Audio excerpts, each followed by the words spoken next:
Hello दोस्तों, स्वागत है आपका हमारे चैनल स्टडी विद सिंह में। तो जहाँ पे आपको मिलने वाली है मैथ्स और रीजनिंग की, सिर्फ यहाँ पे मैथ्स और रीजनिंग की क्लासेस मिलेंगी आपको। ठीक है, तो जो डीएलएड का पेपर होने वाला है 25 तारीख को, तो उसके लिए जो हमारे मॉक टेस्ट चल रहे थे उसकी सीरीज आगे बढ़ती रहेगी। ठीक है, तो करते हैं आज का टेस्ट स्टार्ट। अगर आप अभी नए हो हमारे चैनल पे तो आप सब्सक्राइब कर सकते हैं। ठीक है, और करते हैं आज का टेस्ट स्टार्ट। तो पहला क्वेश्चन होने वाला है, ये मैथ्स का पेपर है जो दिया गया है।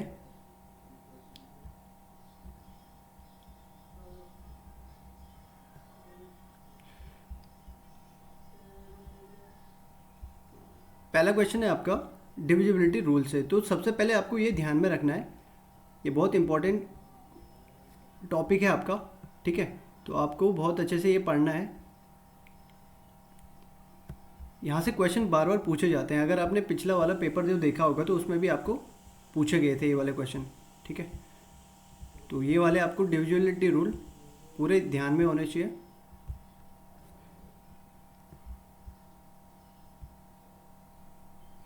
तो करते हैं पहला वाला क्वेश्चन जो दिख रहा है आपको, वहाँ पे आपको क्या देखना है, 90 और 90 का क्या देखना है। अब 90 का डिविजिबिलिटी रूल तो होता नहीं है, तो 90 को आप क्या करोगे, सेपरेट कर दोगे 10 और 9 के मल्टीप्लाई में, है ना। 10 और 9 का मल्टीपल हो जाएगा 90। यानी आपको दो नंबरों का क्या देखना है यहाँ पे, डिविजिबिलिटी रूल। तो 10 का क्या होता है, 10 का तो सबसे आसान होता है, जो जिस नंबर के लास्ट जो क्या होता है, इकाई का अंक अगर 0 हो उसी में जाता है आपका 10 का भाग। और जो 9 का होता है उसका डिविजिबिलिटी रूल क्या कहता है कि जो आपका कोई अंक दिया गया है, कोई संख्या दी गई है, उसके सारे अंकों का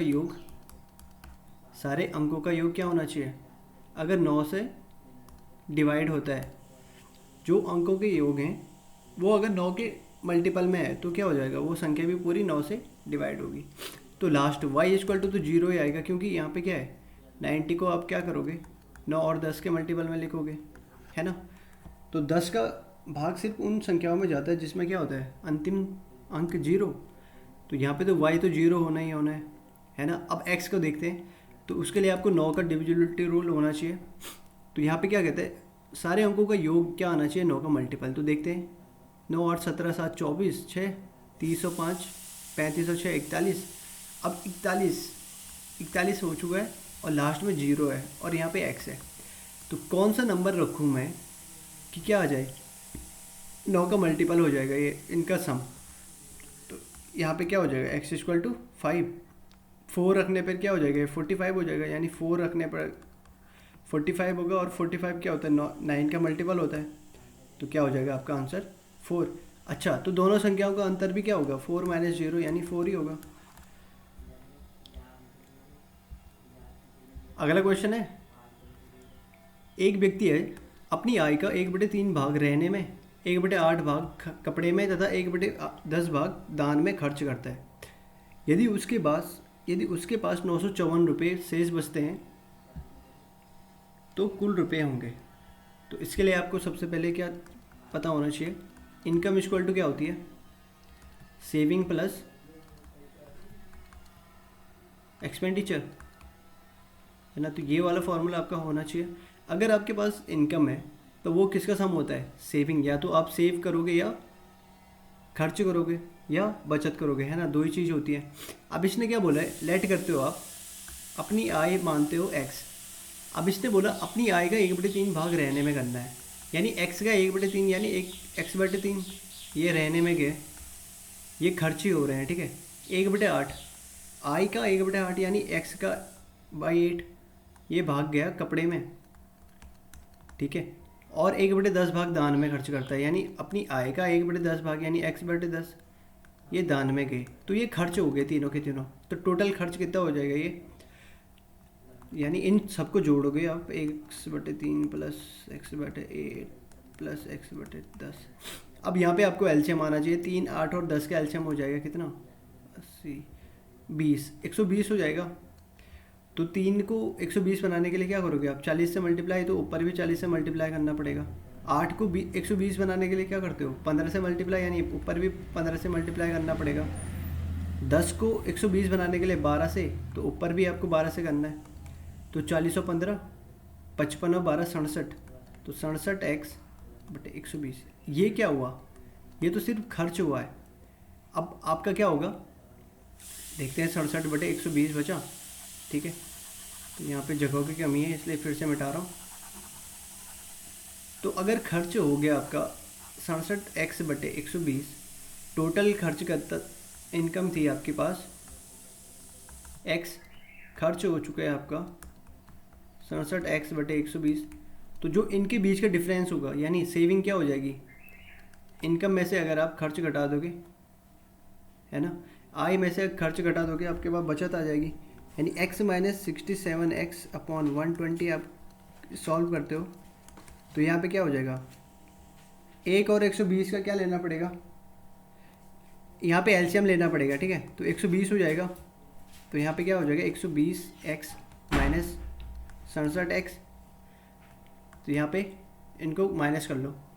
120 में से 67 0 3 और 11 में से 6 के 5, यानी 53x अपॉन 53x बटे 120 आपका क्या बचेगा? ये होगी बचत। लेकिन बचत कितने के बराबर दे रखी है? यहाँ पे बोला गया है 954 रुपये बचत हुई है ना, शेष बचे हैं। तो ये 53x बटे 120 ही क्या हुआ? बचत है, यानी 934 के बराबर होनी चाहिए। तो x बराबर क्या हो जाएगा? 934 गुणा के 120 बटे 53। अब यहाँ पे आपको थोड़ा सा मल्टीप्लिकेशन का रूल पता होना चाहिए। ये 3 के टेबल में 4 किसके मल्टीप्लाई करने के बाद आता है? 8 के। तो यानी और 5 के बाद आपका आना चाहिए 90। तो 5 के बाद आ रहा है आपका 93। तो अगर आप क्या करोगे 18 की इसमें मल्टीप्लाई कर देते हो, ठीक है। 18 की मल्टीप्लाई करोगे तो यहाँ पे हो जाएगा, नहीं ये कितना है? अच्छा 54 है, सॉरी वो 54 है। हाँ तो 18 की मल्टीप्लाई करनी पड़ेगी तभी ये क्या कहाँ जाएगा? 95 के नज़दीक। तो 18 और 8 या 24 भी होता है, तो ये हो जाएगा आपका, ठीक है। तो यहाँ पे कितना हो जाएगा? 18 दूनी 36, 18 कम 18 3 21। तो आपके पास टोटल कितना था? 2160।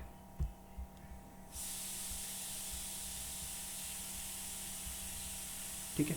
अगला क्वेश्चन है, यदि 5 लोगों का औसत 15 था, ठीक है, नए व्यक्ति के आने के कारण औसत 3 से बढ़ जाता है, तो बताइए नए व्यक्ति का भार कितना था? चलो लिख लेते हैं।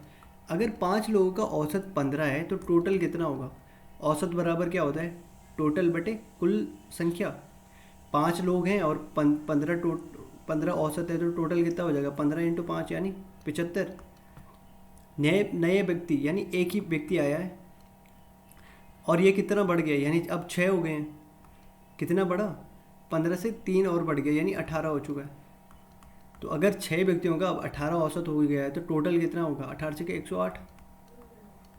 तो ये 175 से 108 कैसे गया? इस छठवें के आने से, यानी इन दोनों के बीच का डिफरेंस ही वो छठवें के क्या होगा? तो नए व्यक्ति का क्या होगा? भार होगा। यानी 8 में से 5 गया 3 और 10 में से 7 गया 3, तो 33 क्या होगा उसका भार, ठीक है। अगला क्वेश्चन है, यदि दो संख्याओं का औसत 3 अनुपात 3 अनुपात 4 है, ठीक है, दोनों में 8 जोड़ने पर अनुपात 5 अनुपात 6 हो जाता है, तो बताओ दोनों संख्याएं क्या थी? ठीक है, 3x, अब अगर ऐसे करते हो 4x/8 ये होगा 5/6, है ना। तो अब क्या हो जाएगा? ये 6 या 18x प्लस 8 6 48 को 20x प्लस 8 5 40। तो यहाँ से कितना हो जाएगा? ये x एक साइड ले जाओ तो 20x माइनस 18 बचेगा इधर की साइड, और ये यहाँ लेके आ जाओ 48 माइनस 40 हो जाएगा। अच्छा ये x भी है तो 2x इक्वल टू कितना हो जाएगा? 8। तो x इक्वल टू 4, है ना। तो x इक्वल टू 4, तो ये 3x और 4x की वैल्यू कितनी हो जाएगी? तो वो क्या थे? 12 और 16, 8 जोड़ोगे तो कितना हो जाएगा? 20 और 24, यानी 5 और 6 का क्या बन रहा है? 4 के मल्टीपल हैं दोनों, तो रेशियो क्या बन जाएगा? 5:6, यानी 12 व 16 क्या थे आपके नंबर। तो रेशियो आपको अच्छे तरीके से आना चाहिए, तभी आप ऐसे क्वेश्चन कर पाओगे। अगला क्वेश्चन है, दो संख्याओं का योग आपका 360 है और उनके बीच का अंतर 60 है, तो दोनों संख्याओं का महत्तम समापवर्तक आपको बताना है। ठीक है, अब दो संख्याएं आपको पता नहीं है तो आप क्या करोगे, x और y इन दोनों का जो सम है वो कितना है 360, इनके बीच का अंतर कितना है 60, तो आप एलिमिनेशन करोगे और 2x इक्वल टू 3606 42, तो x इक्वल टू क्या हो जाएगा 210, एक 420/2, तो x प्लस वाई 360 है, तो y की वैल्यू क्या हो जाएगी 360 में से 210 घटा दोगे, है ना, तो 150। क्या बोले, दोनों संख्याओं का महत्तम समापवर्तक। देखो अब अगर अलग अलग करना है आपको, चलो ठीक है अलग अलग कर देते हैं इसे, ऐसे में करते हैं ना, 2 का भाग जा रहा है 105, अब 2 का नहीं जाएगा, 3 5 1 6 3 3 3 9 5 15, फिर 5 का जाएगा 7 बार, फिर 7 का जाएगा एक बार, ठीक है 150 में देते हैं, 2 75 3 25 5 5 5 1, तो इनका 210 का जो आया, ठीक है 2 गुणा 3 गुणा 5 गुणा 7, और 150 का क्या है 2 गुणा 3 गुणा 5 गुणा 5। अब यहाँ पे आपको क्या ढूंढने होते हैं, कॉमन चीज़ें, मतलब 2 पेयर बनाने होते हैं ना, तो ये हो गया एक पेयर और एक ये है, 3 3 दोनों में कॉमन है और 5 5 भी दोनों में कॉमन है, तो 5 गुणा 3 गुणा 2 इनका क्या हो जाएगा एचसीएफ हो जाएगा, तो 5 या 15 तो नहीं 30 क्या हो जाएगा इनका एचसीएफ। और इसको अगर आप अच्छे तरीके से आपको इनको पता है तो आप इतना लंबा करने की ज़रूरत नहीं है, आप सीधे कर लेते 30 है ना, आपको बस डिवाइड करना आना चाहिए। आगे अगला क्वेश्चन है, राम किसी काम का 2/5 भाग 12 दिनों में करता है और मोहन उसी काम का 3/4 भाग 15 दिन में करता है, तो दोनों मिलकर इस काम को कितने दिनों में समाप्त करेंगे। ठीक है, राम किसी काम का 2/5 भाग कर रहा है 12 दिनों में, अगर वो 12 दिनों में 2/5 भाग कर रहा है तो टोटल काम कितने दिनों में करेगा, यानी एक की वैल्यू क्या हो जाएगी 12 गुणा 5/2, यानी 30 दिनों में करना है उसने वो काम। पूरा काम जब करेगा तो कितने दिनों में करेगा 30 दिनों में। तो वैसे ही आपको कौन है मोहन है, मोहन किसी काम का 3/4 भाग 15 दिनों में करता है, तो पूरा भाग फिर से कितने दिनों में करेगा, यानी एक भाग के पूरा टोटल एक ले रहा हूँ मैं, अगर 1 यूनिट की वैल्यू तो 15 चौक 60/3, यानी 20 दिनों में पूरा कर देगा वो। ठीक है, तो 20 और ये आएगा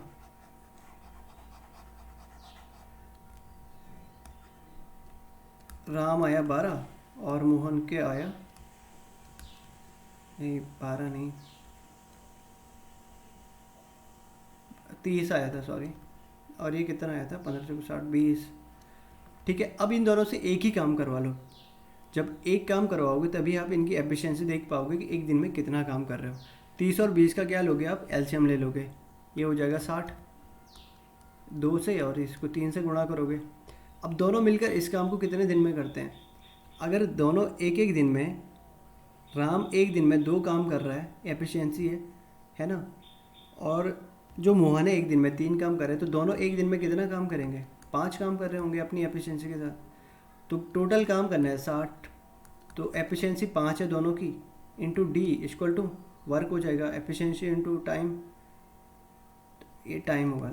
ठीक है, डी डे लिख रहा था तो टाइम हो जाएगा, टी इक्वल टू क्या हो जाएगा 60/5, यानी 12 दिन में आप क्या करोगे वो काम दोनों साथ में कर लेंगे। ठीक है, अब अगला क्वेश्चन है, 90 लीटर मिश्रण में दूध व पानी का अनुपात 4:5 है, मिल्क वाटर 4:5, तो अगर 1 यूनिट की वैल्यू x लेते हो तो 4x हो जाएगा और 5x हो जाएगा, 9x की वैल्यू 90 है। अब रेशियो आपको आना चाहिए, अभी मैं समझाऊंगा नहीं अभी, तो 40 हो गया और ये 50 होगा। ठीक है, अब ये बोला कितना लीटर दूध और डालने पर दूध और पानी का अनुपात 6:5 हो जाएगा। अगर आप किसी मिक्सचर में कोई चीज़ मिक्स कर रहे हो, जैसे वाटर है, यहाँ पे आप वाटर कर रहे हो यू मिक्स, तो क्या इसके जो मिल्क है उसके पिछली वाली क्वांटिटी पे प्रभाव पड़ेगा?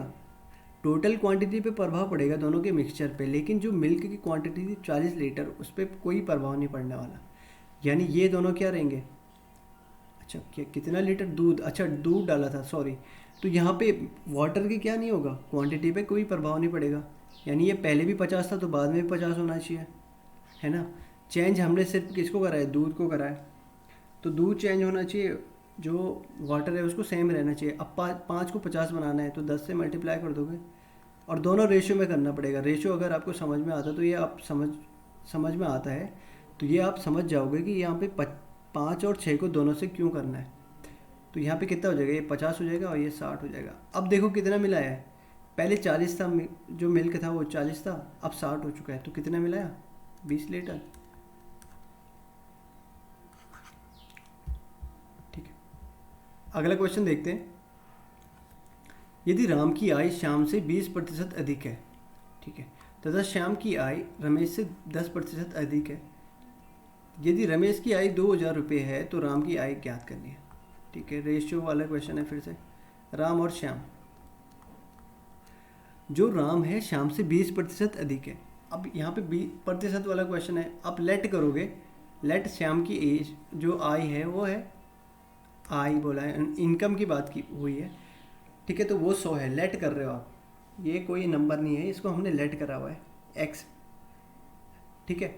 और जो उसका जो क्या है, शाम से 20% अधिक है, 100 का 20% कितना होगा? 20 ही होगा, तो यानी इससे 20 ज़्यादा होना चाहिए, 120 हो जाएगा। और श्याम की आय रमेश से, फिर श्याम और रमेश का आपको रेशियो दिया गया है, जो श्याम है रमेश से 10% अधिक है, फिर से इसको 100 मानेंगे, ये 110 हो जाएगा। अगर आप इसको काटते हो तो इसको आप लिख सकते हो 6 और 5 के रेशियो में, है ना, इसको 11 और 10 के। अब यहाँ पे लिख लो रमेश। अब यहाँ पे शाम के 2 रेशियो हैं, उनको 1 बनाना पड़ेगा, ठीक है, ये 10 है, तो 6, 5 और 11, 10। 11 और 5 को आप क्या करोगे यहाँ, ठीक है, 10 पंजे 50 हो जाएगा, 11 पंजे 55 हो जाएगा, और 11 छक्के 66। तो ये आपके क्या हो जाएंगे? रेशियो, है ना, तीनों के। अब ये क्या बोल रहा है? रमेश की आय 2000 रुपये है, यानी जो 50 है वो 2000 के बराबर है। 50 2000 के बराबर कब होगा? जब एक यूनिट की वैल्यू क्या होगी? ये यूनिट में थे सारे, ये नंबर नहीं थे, है ना, ठीक है। तो इसके यहाँ पे आपने 10 लिया हुआ है, इसको आप कुछ भी मान सकते हो, 100 मानना है ना, जैसे हमने लेट करा है 100, इसको आप 10 20 कुछ भी मान सकते हो, ठीक है। तो वो हमने लेट करा है, वो नंबर नहीं है, यूनिट में है। तो 50 यूनिट की वैल्यू 2000 है, तो एक यूनिट की वैल्यू क्या हो जाएगी? 2000/50 यानी 4। अब मेरे को निकालना क्या है? तो राम की आय, तो 66 की क्या हो जाएगी? अच्छा 40 हो जाएगी, सॉरी। तो यहाँ पे क्या हो जाएगा? इसको भी 40 से गुणा कर देंगे, 6 चौको 24, 6 चौको 24 हो, तो 26। फर्स्ट वाला आपका आंसर हो जाएगा। अगला क्वेश्चन है, यदि किसी सामान को 20% के बट्टे पर बेचने पर राम 10% का लाभ कमाता है, तो यदि राम ने उसे 1000 रुपये में खरीदा तो उसका अंकित मूल्य बताइए। ठीक है, तो सबसे पहले आपको बेसिक चीज़ें ध्यान में होनी चाहिए। जब आप डिस्काउंट देते हो, डिस्काउंट कौन देता है? किस चीज़ पे देते हो आप? मार्क्ड प्राइस पे, यानी अंकित मूल्य पे आप डिस्काउंट देते हो, है ना। और वहाँ से आपको क्या मिलता है? Selling price. या तो अगर आप दुकानदार हो तो आपके सेलिंग प्राइस, है ना, तो एमपी के बाद हमेशा क्या मिलता है? Selling price. तो अगर एमपी है, डिस्काउंट है, तो एमपी और एसपी का क्या बनता है? हमारा रेशियो बनता है। जब प्रॉफिट होता है तो सीपी और एसपी का रेशियो बनता है। यहाँ पे 2 चीज़ें हमें दे रखी हैं और एक चीज़ दोनों में कॉमन है, एसपी एसपी। तो देखते हैं फिर से, किसी सामान को 20% के बट्टे पर, बट्टे दिया जाता है, बट्टा मतलब डिस्काउंट दिया जाता है एमपी पे, यानी मार्क्ड प्राइस पे। लेट करोगे आप, अगर 100 यूनिट है एमपी, तो एसपी कितना हो जाएगा कि 20% के बाद, बट्टे देने के बाद, तो 20 कितना हो जाएगा? 100 का 20%, 20, और minus MP minus discount equal to SP होता है ना। तो 100 यानी 80 हो जाएगा ये। अगर यहाँ पे क्या कर रहे हो, लाभ कमा रहे हैं, तो लाभ कब कमाते हो आप, कॉस्ट प्राइस और सेलिंग प्राइस में। जब सेलिंग प्राइस आपकी ज़्यादा होती है कॉस्ट प्राइस से, 10% ज़्यादा का लाभ कमा रहा है। यानी अगर ये 100 है, इसका 10% यानी 110 आपका सेलिंग प्राइस होगा, तभी आपको 10% प्रॉफिट मिलेगा। ठीक है, तो इसको कर लेते हैं फिर से, इसको रेशियो बना लेते हैं। ये 5 और ये 4 और ये हो जाएगा 10-11 का रेशियो यहाँ पे बन रहा है। तो SP यहाँ पे कितना है, 11 है। तो CP को आप इसके नीचे लिख लो 10, तो यहाँ पे 4 रख लो, यहाँ पे 11 रख लो। और ये हमने रेशियो में डिस्कस किया हुआ है। तो 11 चौको 44 हो जाएगा, 11 पंजे 55 हो जाएगा। अब ये बोल रहा है राम ने उसे 1000 रुपये में ख़रीदा था, यानी कॉस्ट प्राइस उसकी 1000 रुपये है, यानी 40 यूनिट की वैल्यू 1000 है। तो 40 यूनिट की वैल्यू 1000 कैसे होगी, जब एक यूनिट की वैल्यू 1000/40 हो जाएगी, यानी एक यूनिट की वैल्यू 25 होगी, तभी 40 यूनिट की वैल्यू 1000 होगी। तो उसका अंकित मूल्य बताना है। एक यूनिट की वैल्यू 25 है, तो 55 यूनिट की वैल्यू कितनी हो जाएगी, 25 × 55, 25 पंजे 125, 25 पंजे 125 और 12 137, तो 1375 आपका आंसर हो जाएगा।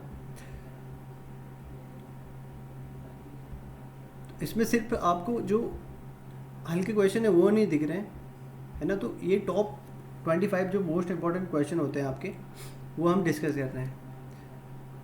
छोटे क्वेश्चन करके फ़ायदा नहीं है। ठीक है, यदि 16 वस्तुओं का क्रय मूल्य, यानी 16 CP इक्वल टू, अच्छा 12 वस्तुओं के विक्रय मूल्य के बराबर है। 16 वस्तुओं का क्रय मूल्य बराबर है 12 वस्तुओं के सेलिंग प्राइस से, यानी विक्रय मूल्य से। तो यहाँ पे आपको क्या करना है, CP और SP की, या SP और CP और SP की आपको रेशियो बना लेनी है। अगर CP और SP की रेशियो बना रहे हो तो SP यहाँ आ जाएगा, तो नंबर आगे जाएंगे दूसरी साइड, तो 12/16 हो जाएगा।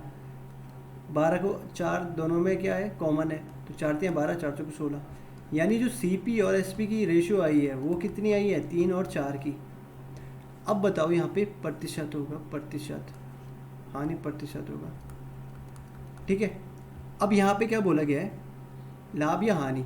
CP का, अगर CP हमारा 3 है, SP हमारा 4 है, तो आपको क्या दिख रही है, लाभ हो रहा है ना 1 का, किस पे, 3 पे, तो कितना परसेंट, 33.5% क्या हो रहा है, आपको प्रॉफिट हो रहा है।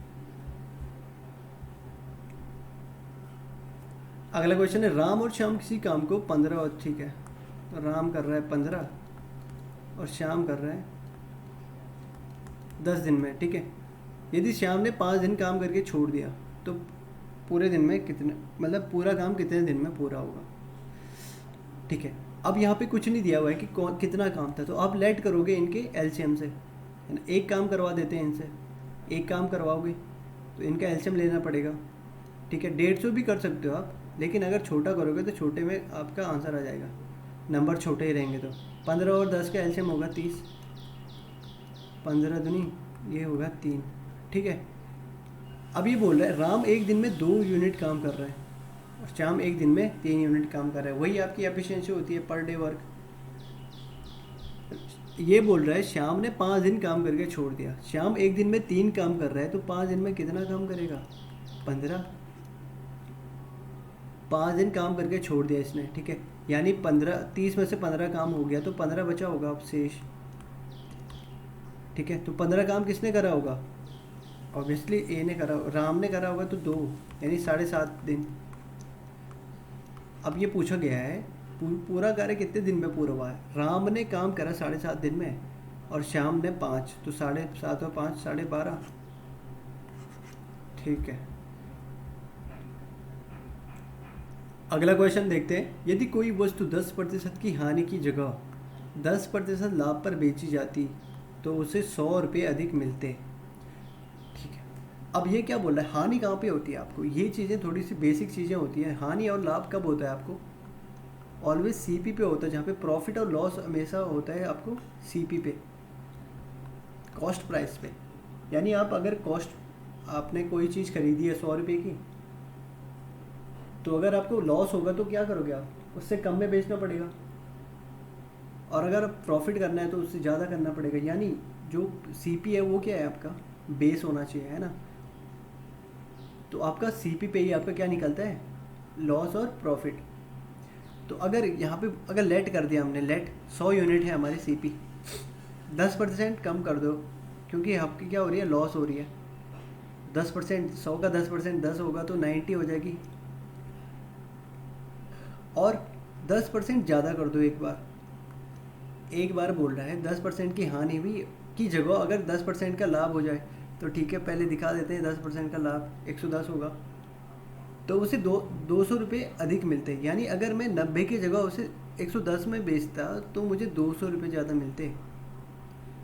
ये यूनिट में है, ये आपके नंबर नहीं है। तो अगर यहाँ पे यूनिट इनके बीच का डिफरेंस कितना है, 20। अच्छा, इसको x मान लेते हैं, चलो 20x की वैल्यू है आपकी 200। अरे यही तो बोला है, अगर 90 की चीज़ को 110 में बेच रहे हो तो 20 का क्या आपको आ रहा है, डिफरेंस आ रहा है, लेकिन वही चीज़ क्या है 200 रुपये के बराबर है, यानी 20x ही 200 रुपये होगी। यानी x इक्वल टू क्या हो जाएगा, 200/20 यानी 10। तो अब पूछा गया है वस्तु का क्रय मूल्य क्या है, x इक्वल टू 10 है और क्रय मूल्य हमने 100 माना था, तो 100 × 10 कितना हो जाएगा, 1000।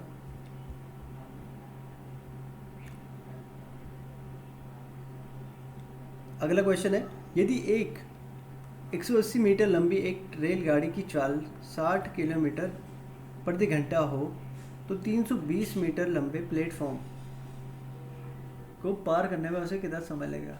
तो सबसे पहले आपको यहाँ पे क्या करना है, यूनिट इनकी सेम नहीं है ना, तो आपको पहले यूनिट सेम करनी पड़ेगी। यानी यहाँ पे मीटर है, यहाँ पे क्या है, किलोमीटर पर आवर है। तो या तो मीटर को क्या कर दो, किलोमीटर में बदल दो, या किलोमीटर प्रति घंटे को जो स्पीड है उसको मीटर पर सेकंड कर दो। तो आवर जो किलोमीटर प्रति घंटे से आपको अगर चेंज करना है मीटर पर सेकंड में, तो आपको क्या करना होता है, 1 किलोमीटर में कितने मीटर होते हैं, 1000, और आवर में कितने वो होते हैं, सेकंड कितने होते हैं, 1 आवर में होते हैं 60 मिनट, और 60 मिनट में होते हैं 60 सेकंड। तो 60 × 60 यानी 3600। तो ये क्या हो जाएगा, 5/18। तो अगर आप क्या करोगे, किलोमीटर पर आवर को मीटर पर सेकंड में आपको बदलना है तो 5/18 से आपको मल्टीप्लाई करना पड़ेगा। और अगर आपको मीटर पर सेकंड से किलोमीटर में बदलना है तो 18/5 से। ये बेसिक चीज़ें आपको ध्यान में रखनी है। तो 60 किलोमीटर पर आवर को क्या हो जाएगा, 5/16, इसको मीटर पर सेकंड में बदल दोगे, ठीक है, 6, 10, तो ये कितना हो जाएगा, 50/3 मीटर पर सेकंड, ठीक है। अब यहाँ पे देखो, अगर उसकी लेंथ है 180 है, अब वो क्या कर रही है, प्लेटफॉर्म को भी क्या कर रही है, पार कर रही है, ठीक है। तो दोनों क्या हो जाएगी, लेंथ से जुड़ जाएंगी, 320, और लेंथ यानी डिस्टेंस इक्वल टू क्या होता है, स्पीड इनटू टाइम। तो आपको क्या निकालना है, टाइम निकालना है, तो टाइम इक्वल टू क्या हो जाएगा, डिस्टेंस अपॉन स्पीड। तो डिस्टेंस इतना है और स्पीड कितनी है आपकी, 50/3, तो ये कितना हो जाएगा, 500 है ना। 320 में आप 180 जोड़ दोगे, 500 हो जाएगा, और बटे 50/3, तो 10/3 इंटू हो जाएगा 10 के साथ, यानी 30 सेकेंड हो जाएगा, ठीक है। तो ये ऐसी बेसिक चीज़ें आपको ध्यान में रखनी है, जैसे किलोमीटर पर आवर को मीटर पर सेकेंड, मीटर पर सेकेंड को किलोमीटर पर आवर। ये बार बार अगर क्वेश्चन ऐसे पूछा जाता है कि आपको निकल रहा तो यहाँ पे सेकेंड में, लेकिन यहाँ पे अगर मेरा किलोमीटर पर आवर में दिया गया होता तो फिर से मेरे को चेंज करना पड़ता। अगला क्वेश्चन है, एक नाव धारा के अनुकूल मतलब डाउन स्ट्रीम, जो इंग्लिश वाले हैं उनको down stream with the stream, ठीक है, 7.5 मिनट में 1 किलोमीटर की चाल से और धारा के प्रतिकूल 1 घंटे में 5 किलोमीटर की चाल से चलती है। अब यहाँ पे थोड़ा सा क्या है, फिर से यूनिट का प्रॉब्लम है ना। यहाँ पे मिनट है, ये किलोमीटर है, तो 7.5 मिनट को आप क्या करोगे, आवर में बदल दो। तो मिनट को आवर में बदलने के लिए क्या करते हो आप, भाई 60 करना पड़ता है ना, तभी आवर हो जाएगा। तो ये कितना हो जाएगा 12, 5 से काट रहा हूँ तो 15/120 हो जाएगा आवर। अब यहाँ पे मैंने पॉइंट हटा दिया, ठीक है, तो 1/8 हो जाएगा, सॉरी, तो 1/8 आवर हो जाएगा, ठीक है। तो x + y अनुकूल डाउन स्ट्रीम में क्या होती है, दोनों की लेंथ, दोनों की स्पीड क्या होती है, पॉजिटिव होती है ना। तो ये क्या हो जाएगी, स्पीड क्या हो जाएगी, speed equal to distance upon time.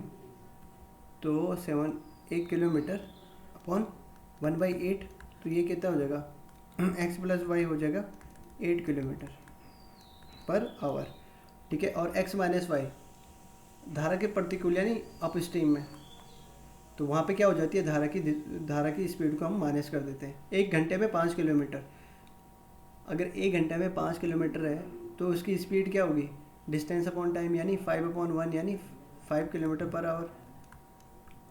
तो यहाँ से आप क्या करोगे, y से कट गया, 2x = 13, तो x = 6.5। क्या पूछा गया था, नाव, और ये x जो होती है वो नाव की चाल होती है जो पॉजिटिव रहती है दोनों, जब डाउन स्ट्रीम अप स्ट्रीम में, ठीक है।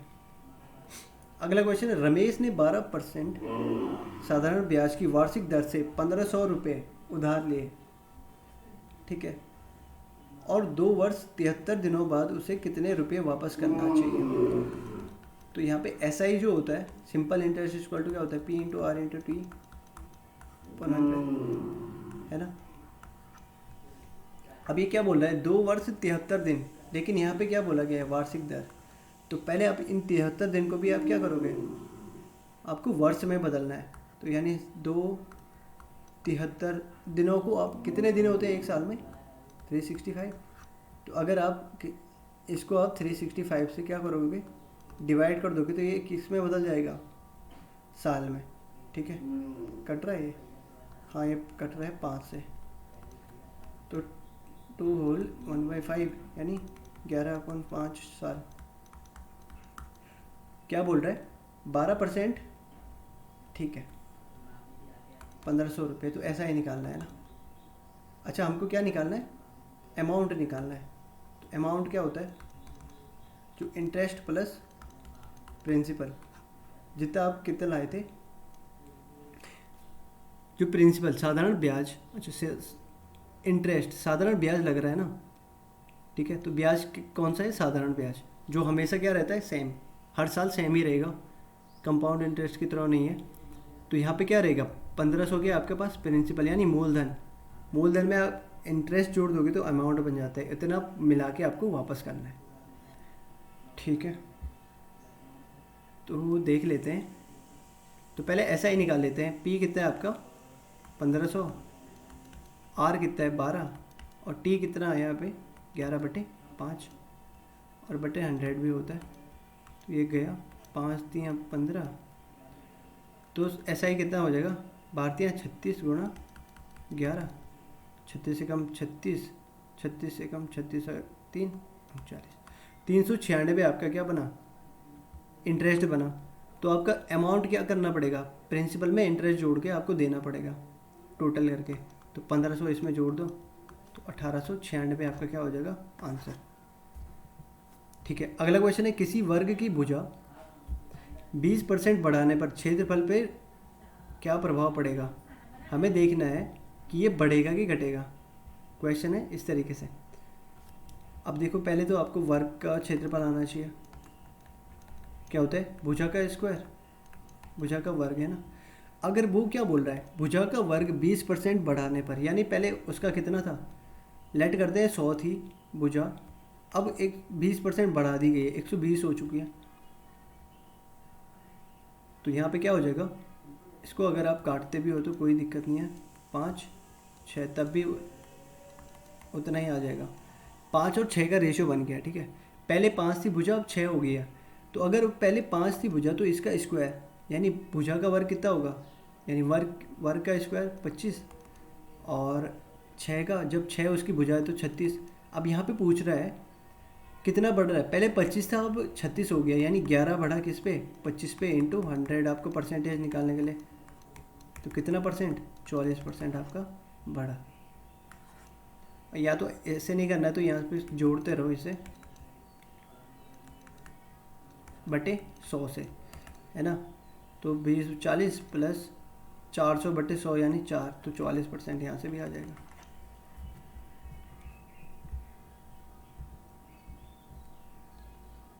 ठीक है, कविता और रीता की वार्षिक आय का अनुपात 8:5 है तथा खर्च का अनुपात 5:3 है। फिर से आय बराबर क्या हो जाता है, बचत प्लस खर्च। यदि वर्ष के अंत में प्रत्येक की बचत 800 रुपये हो तो प्रत्येक की वार्षिक आय ज्ञात करें। अब देखो, अगर आप खर्च में से नहीं, आय में से अगर बचत भी घटाते हो तो आपके क्या आ जाएगा, खर्च आएगा। यानी अगर आप किसी से भी कर लो आपका आंसर आ जाएगा। अब हम करते हैं 8x, अगर हम क्या कर रहे हैं, आय में से अगर आप बचत घटा रहे हो तो उसके बाद का जो अनुपात बन रहा है 5:3 उसको लिख लेंगे हम, तो ये बच रहा है आपका। ठीक है, इस तरीके से लिखेंगे, इस तरीके से सॉल्व करेंगे। तो ये कितना हो रहा है, 24x minus 2400, 40x minus 4000, x एक साइड ले जाओ तो यहाँ पे हो जाएगा 24x माइनस 40 यानी माइनस 16x, और ये प्लस हो गए उधर चले जाएगा, लेकिन वहाँ 4000 जो है माइनस में है तो माइनस 1600 वो भी होगा, तो माइनस से माइनस गया, x इक्वल टू 100 होगा। तो क्या पूछा है, वार्षिक आय।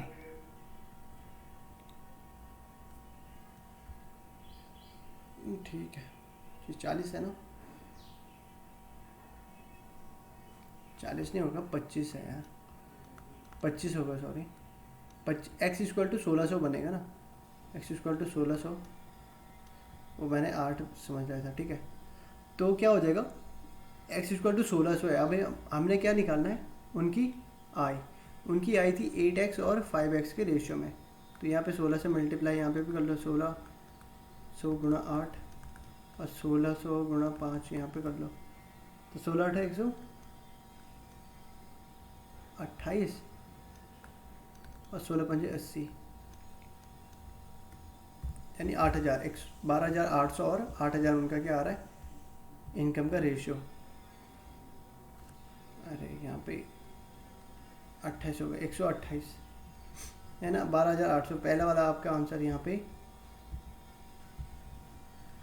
अगला क्वेश्चन है, किसी परीक्षा में 60% उम्मीदवार अंग्रेजी में, 52% गणित में और गणित में उत्तीर्ण हुए, जबकि दोनों में 32% अनुत्तीर्ण हुए।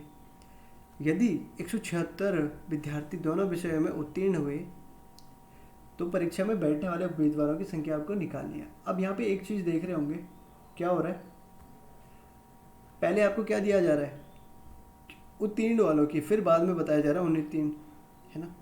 तो अगर यहाँ पे 60%, अब इसको अनुत्तीर्ण ही कर दो या तो उत्तीर्ण कर दो, दोनों को, इनको भी अनुत्तीर्ण कर दो, और फिर देखो, या तो इनको हम क्या करते हैं, इनको भी फेल कर देते हैं। अगर 60% आपके पास हुए हैं तो 40% आपके फेल हुए होंगे, है ना। 52% अगर आपके पास हुए हैं तो कितने बचे, 48% आपके फेल हुए होंगे, और टोटल मिला के 32%। वेन डायग्राम का क्वेश्चन है, देखो ये वाला पोर्शन है 32, और ये जो टोटल है ये इंग्लिश का है और ये मैथ्स का है। ठीक है, जो ये टोटल का गोला है ये कितने का है, 48 का, 48 होना चाहिए यहाँ फेल वाले, यहाँ 48, यहाँ 40 होने चाहिए, लेकिन 32 तो यहीं पे है, 32 तो दोनों में कॉमन है ना, दोनों में चल जाएंगे, ये यहाँ भी आएंगे यहाँ भी आएंगे, यानी अगर यहाँ पे टोटल 40 है तो यहाँ पे 8 बचेंगे क्योंकि 32 यहाँ है। वैसे अगर यहाँ पे टोटल में 48 है, 32 यही इसी जगह पे हैं, तो यहाँ पे बचे कितने होंगे, 16। ठीक है, तो अब देखो फेल कितने हो गए होंगे, फेलियर कितने हैं, 32 और 40 और 16, 56 फेल, तो पास कितने हुए होंगे टोटल, 44%। और इसी की वैल्यू आपको दी गई है 176 के बराबर, 1% बराबर 176/44, तो 4 16, हाँ ठीक है, 4 की 1% इक्वल टू 4, तो कोई भी चीज़ हमारी 100% होती है तो 100% क्या हो जाएगी, 400 के बराबर।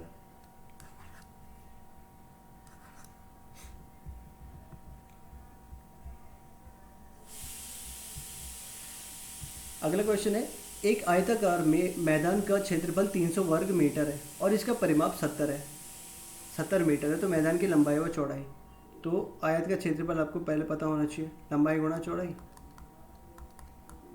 300 मीटर स्क्वायर, और इसका परिमाप यानी 2 इंटू एल प्लस बी 70 है, तो एल प्लस बी कितना हो जाएगा 35। अब यहाँ से एक चीज़ की वैल्यू निकाल लो, मतलब सब्स्टिट्यूट करना है इस वाले में, तो एल इक्वल टू क्या हो जाएगा 35 माइनस बी। ठीक है, अब L equal to 35 minus B यहाँ पे पुट कर लो। अब ये थोड़ा सा वो वाला क्वेश्चन बन रहा है, 35 बी माइनस बी स्क्वायर, तो क्वाड्रेटिक इक्वेशन बन चुकी है, minus B 35 B minus 300 equal to 0। तो यहाँ पे बी स्क्वायर जो पावर होती है उसको क्या नहीं होनी चाहिए, माइनस में नहीं होनी चाहिए, यानी इसको प्लस कर दोगे तो यहाँ माइनस हो जाएगा, माइनस की आप यहाँ पे मल्टीप्लाई कर रहे हो बाहर से, तो ये भी प्लस हो जाएगा। अब क्या करना है आपको, मिड टर्म एस्टिमेट करनी है, जितना जल्दी करोगे उतना अच्छा है। और मल्टीप्लिकेशन 300 आना चाहिए और प्लस माइनस करके 35 आना चाहिए, तो 300, तो क्या हो जाएगा 300 को देखते हैं 150 टू 15 इंटू 10, तो 10 दूनी 20 और 15, 20 और 15 35 भी होता है इनका मल्टीप्लिकेशन। ठीक है, जो बी आ रहा है 15 और 20 आ रहा है ना, इनका मल्टीप्लिकेशन क्या होगा 300 और प्लस माइनस करके 30, माइनस माइनस में होंगे दोनों के दोनों। ठीक है, तो लंबाई और चौड़ाई क्या हो रही है 20 और 15, यहाँ से आप एक चीज़ वैल्यू निकालोगे 15, तो यहाँ से आपका क्या आ जाएगा, दूसरा लेंथ आ जाएगी आपकी 35 माइनस 15 यानी 20। अगर आप p इक्वल टू 20 रखते हो तो l कितने आ जाएगी 15, है ना, दोनों आपका क्या हो सकता है आंसर, 20 और 15 दोनों होंगे।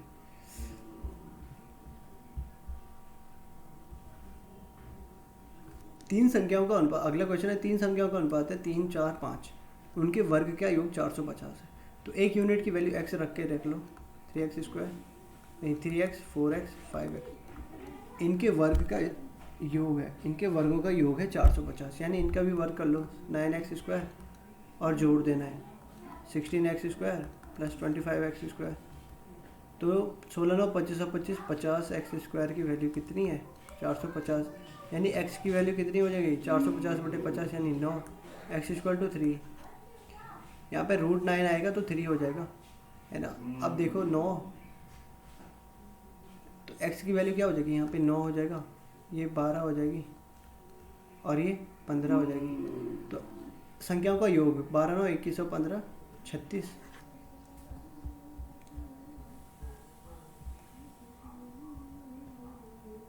अगला क्वेश्चन है, एक विद्यार्थी एक परीक्षा में 25% अंक प्राप्त करता है किंतु वह 40 अंक से असफल हो जाता है।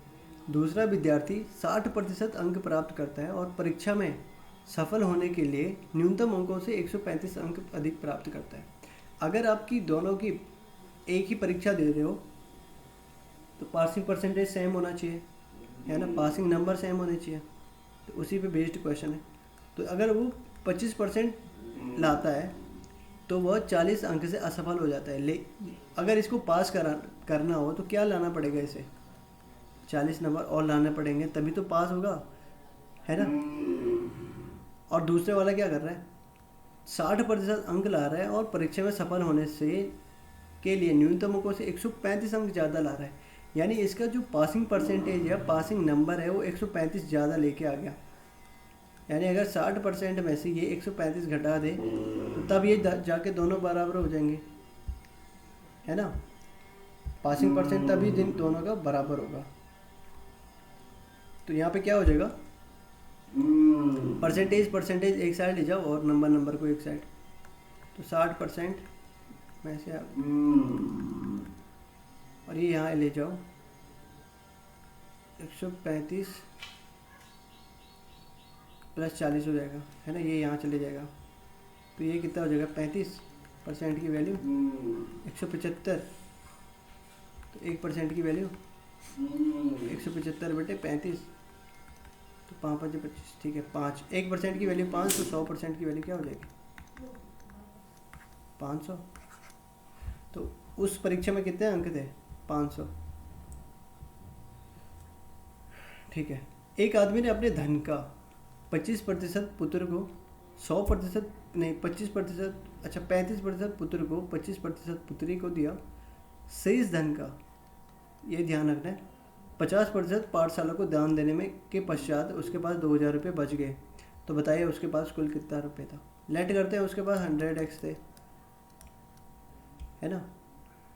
अब 100x का 35% यानी 100 का 35% कितना हो जाएगा 35 ही होगा, पुत्र को दिया, तो ठीक है, और 25% इसी का 25% यानी 25% होगा, किसको दिया पुत्री को दिया, उसको मान लो परसेंटेज मान लो, ठीक है, ये पुत्री। अब बचा कितना, अब इसने बोला है शेष धन, तो 100 में से अगर 35 और 25 चले गए हैं, 5 और 5 10, 3 तो 5, 60% अगर चले गए हैं तो बचा कितना होगा 40%। 40% का बोला है 50%, 40 का भी 50% यानी 1/2, 50% का मतलब होता है 1/2, 50/100 यानी 1/2, तो 20% दान दिया, तो बचा फिर से कितना होगा 20% बचा होगा ना, तो वो 2000 रुपये के बराबर है। तो 1% की वैल्यू 2000/20 यानी 100, तो उसके पास कुल कितना धन था 100%, तो 100 की वैल्यू क्या हो जाएगी 10,000।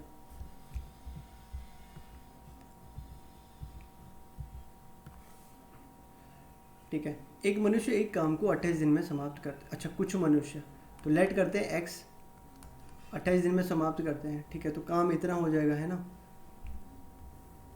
x गुणा 28 हो जाएगा काम इनके, ठीक है। यदि 10 और मनुष्य होते तो काम, यदि ये बोल रहा है, बराबर हो जाएगा x + 10 हो जाता है, अगर 10 लोग और आ जाते, पहले x थे अब 10 और आ गए, तो काम 8 दिन पहले ही समाप्त हो जाता। जो काम 28 दिन में हो रहा था वो अब 20 दिन में हो जाता, यानी 28x 20x + 200, तो यहाँ से 8x की वैल्यू क्या हो गई 200, तो x = 200/8, 8 दिन 16, 25 × 200, तो पहले मनुष्य की संख्या कितनी थी 25 थी पहले, x वही तो था हमने ले रखा है ना।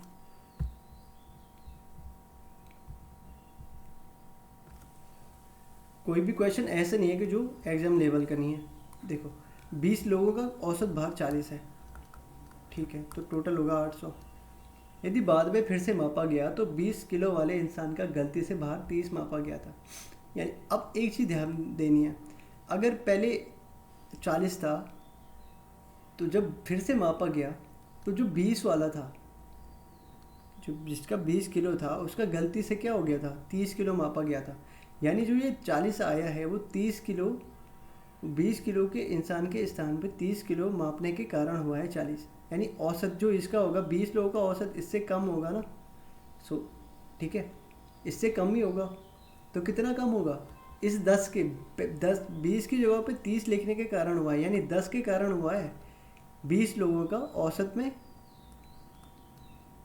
तो 20 लोगों के औसत में 10 की कमी हो जानी है, तो कितने हो गया 1/2 की, तो 1/2 मतलब 0.5, तो 40 में 0.5 घटा देते हैं, कितना हो जाएगा 39.5, तो उनका औसत था 39.5। ठीक है, ये संख्या 11 से विभाजित हो तो x का न्यूनतम मान। 11 का डिविजिबिलिटी रूल क्या करते हैं, समस्थानिक विषम स्थानिक संख्याओं को जोड़ के माइनस कर देते हैं उन्हें। तो 8 × 14 3, 17 4 21, 7 × 4 11, 5 16, 21 - 16 - x, तो 5x - x। x को क्या रखूँगा कि 0 या 11 आ जाए, यही तो होता है जिसमें विषम स्थानिक संख्याओं के योग, अंकों के योग का जोड़ और समस्थानिक अंकों के योग का जोड़ करें और उनका अंतर कर देते हैं, योग का अंकों का जोड़ और माइनस कर देते हैं दोनों को, है ना। तो अगर 0 और 11 आ जाता है तो क्या होता है 11 से डिवाइड, तो क्या होगा एक्स की जगह पे क्या रखूँ कि 0 आ जाए, 5 रखना पड़ेगा, यहाँ पे चौथा ऑप्शन 5 था। तो ये थे आपके जो 25 मोस्ट इंपॉर्टेंट क्वेश्चन, ठीक है। तो ये ऐसा चलता रहेगा आपका 24 तारीख तक, तो बने रहिए आप। मिलते हैं आपको अगली वीडियो में।